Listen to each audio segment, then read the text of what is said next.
Hello everyone and welcome to English Grammar Cafe. And today we'll see some common errors made in the use of preposition.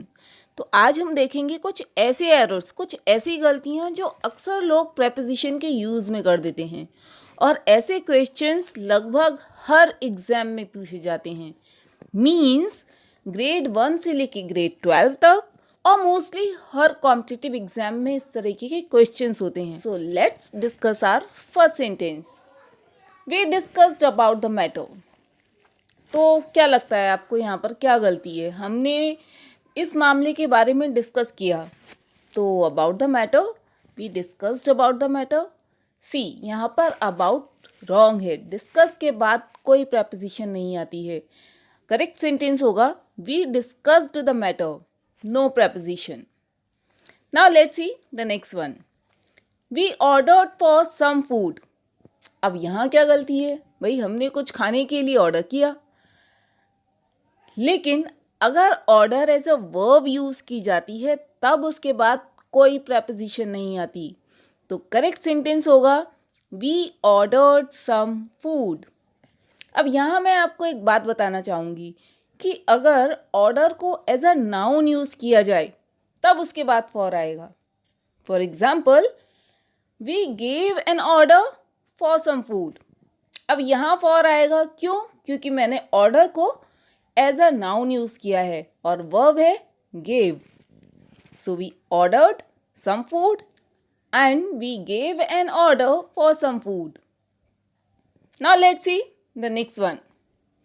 She entered into the room. वो कमरे में enter हुई. अब इसमें क्या गलती है? कमरे में एंटर हुई, into the room. Again, after enter, no preposition comes. She entered the room.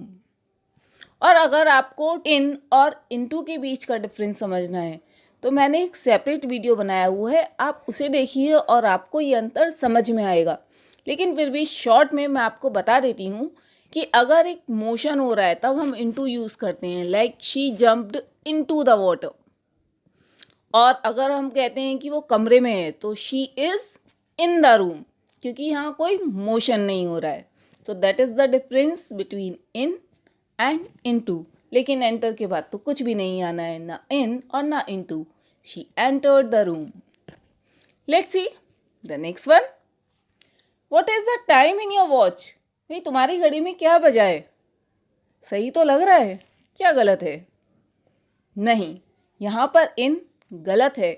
What is the time by your watch? हमेशा by your watch होता है, in your watch नहीं होता है. Now let's see the next one. She was trembling in fear. क्या गलत है इस सेंटेंस में? भाई वो डर में काँप रही थी. तो सेंटेंस में क्या गलती है? इन fear is wrong. So what is the correct sentence? She was trembling with fear. वो डर से काँप रही थी, मीन्स उसे डर भी लग रहा था और वो काँप भी रही थी, और इसीलिए हमने यूज किया है with. So she was trembling with fear. Now let's see the next one. Did you watch this programme in the TV? भाई क्या तुमने ये प्रोग्राम टीवी पर देखा? So what's wrong? See, on TV. You never say in the TV. Did you watch this program on TV? जब हम किसी screen पर कुछ देखते हैं तो हम on यूज़ करते हैं. On TV, on computer, on mobile, like that. Now let's see the next one. The last 10 kilometers of the pilgrimage site can be traveled only by foot. Means जो last के 10 kilometre हैं वो केवल पैदल ही travel किए जा सकते हैं, by foot. What's wrong? See, we never say by foot, we always say on foot. पैदल मतलब on foot. The last 10 kilometres of the pilgrimage site can be travelled only on foot.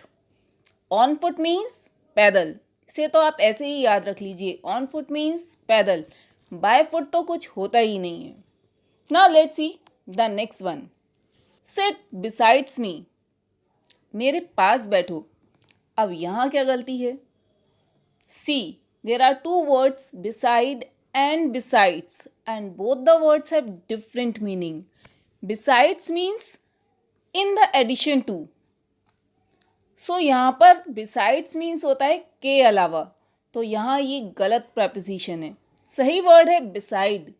Sit beside me, मेरे पास बैठो. Beside means by the side of. And if you want to know what's the difference between beside and besides, again I have made a separate video on this, beside and besides. You can watch this video. I have shared the link in the description box below. And if you want me to make a video on any particular topic, just let me know in the comment box. I'll definitely help you out. And yes, if you like the video, please hit the like button and share and subscribe the channel. Let's meet in the next video. Bye.